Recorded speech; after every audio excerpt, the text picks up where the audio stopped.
That's colmer, and this is me talking about the numerical model.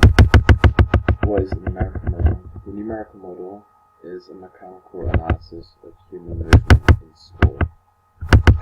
Areas, there's the linear motion, displacement and distance, linear, speed and velocity.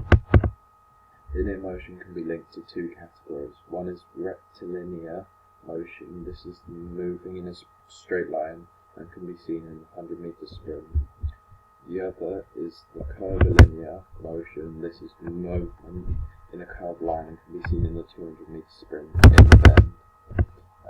Distance is the sum of all movement regardless of direction. For example, it is the route an athlete takes. Displacement, is the straight line distance from point A to point B in a particular direction. E.g., it is the straight line route an athlete will take from start to finish. Speed is how quickly a body moves. It is measured in meters per second, and speed equals distance divided by time. Velocity is how quickly a body moved in a resultant direction.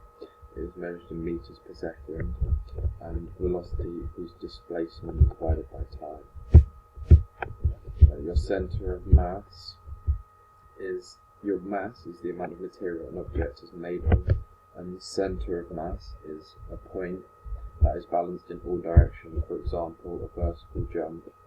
In a vertical jump, your centre of mass will go outside of your body because it is in a fixed linear motion and will stay in the same place, but your body will move around it. Stability is how difficult it is to disturb your body from a fixed position. This can be affected by lower centre of mass, keeping the line of gravity in the base of support. Widen the base of support and more points of contact, and you'll be more stable. Camera positioning. When filming someone doing a jump, taking a kick, or shooting a basketball, you need to the best angle to film it, because if you have the angle of the camera too high or low, you might miss the important bit you need to film. Also, if you have the camera at the wrong angle, if someone's shooting a basketball, you would need to film them from the side and face on so that you can get every movement the person's making. But if you film them from behind, you would just miss all the movement and you wouldn't be able to help them improve. Planes of motion.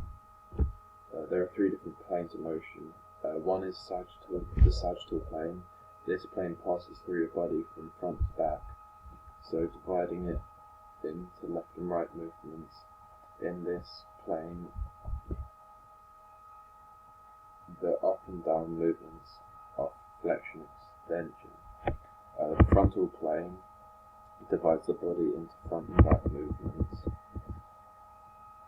In this plane, movements in this plane are adduction and abduction. And then the last one is the transverse plane.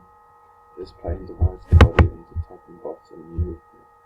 Top and bottom movements in this plane are rotational in nature, such as internal and external rotation, pronation and supination, and force plates. These are used so that you can measure the force an athlete is producing when he or she is jumping over the ball. Once you have the force produced, you can work out a person's jump height. If you do it with enough people, you can work out the correlation. For example, if you did it with a basketball player, you'd expect the taller person the taller person to jump higher, and they will get more jump higher, and then they'll get more rebounds. But it isn't always the case, because some of the smaller might have a bigger jump, so they will be better at getting rebounds and jumping higher.